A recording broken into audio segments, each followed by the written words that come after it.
so today we're going to take a look at the process of creating charred material. Let's get her done. Alright guys, so while my fire is kind of taking off, let's talk about what we need to do this.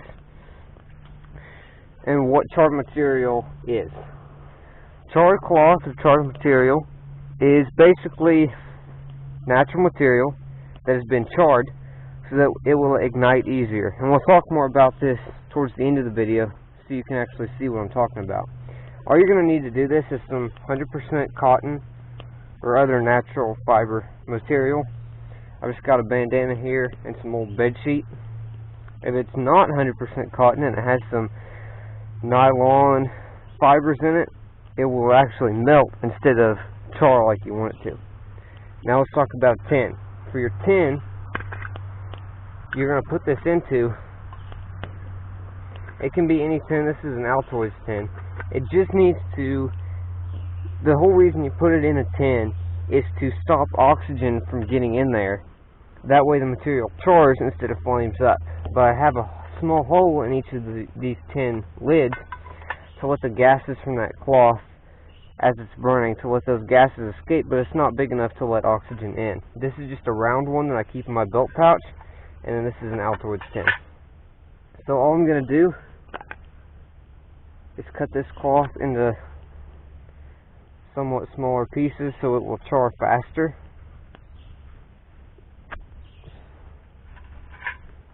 And put these in here.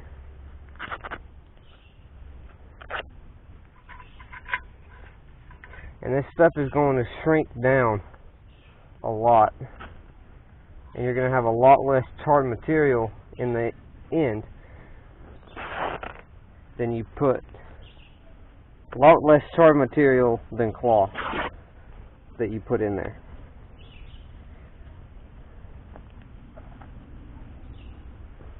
So you want to stuff it good and full, that way you have plenty.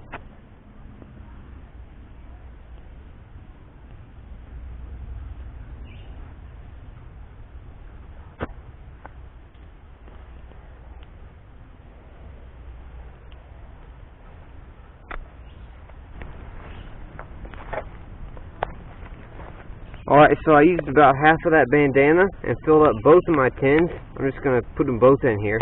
So I have plenty of cloth, or charred cloth. So all I'm going to do is stick them in this fire, and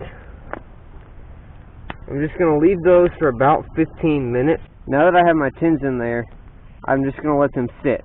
And the nice thing about charred cloth is that you can't overcook it. So I can leave these tins in here until the fire burns out and the charred cloth will still be good.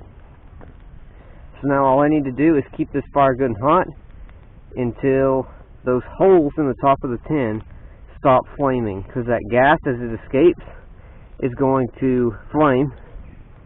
So when it stops doing that, they'll know that my cloth is about done. Alright guys, so it has been probably almost an hour since I first put these into the fire, and the fire is completely burned out. And like I said, there's no way that you can overcook char cloth. So this is great because I can build my fire and then I can start putting up my shelter, unpacking my gear, setting up camp.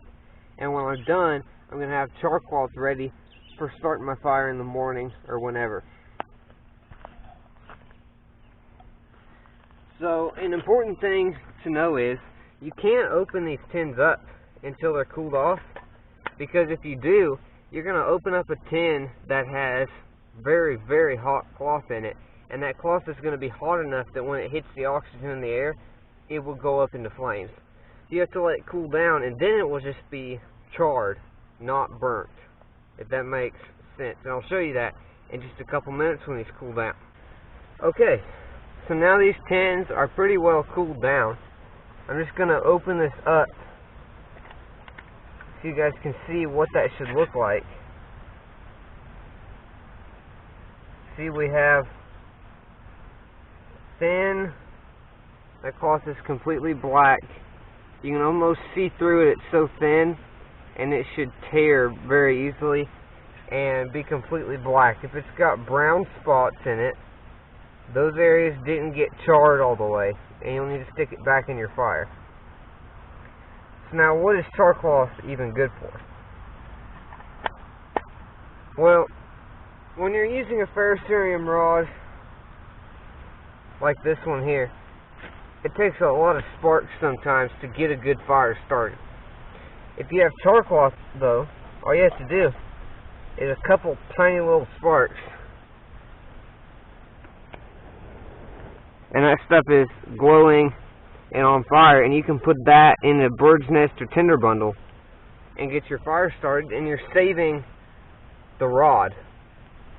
You use less material of the rod to start your fire, so then you have more fires that you can start with the rod because you're not using as much of it at a time. Now, another use for this stuff is with solar ignition with a magnifying glass. It only takes about 5 seconds of sunlight to light this stuff with a magnifying glass. And flint and steel. You can use this stuff with flint and steel to help start fires that way. So it's a really nice thing to have in your kit that is not very hard to make. And if you do not have cloth and you still need to make charred material, then you can use punky, kind of dry, rotten wood that kind of feels spongy. You can use that as well as the inner pith of certain plants. The inner part of the stem will work for charred material as well. Thank you for watching this video.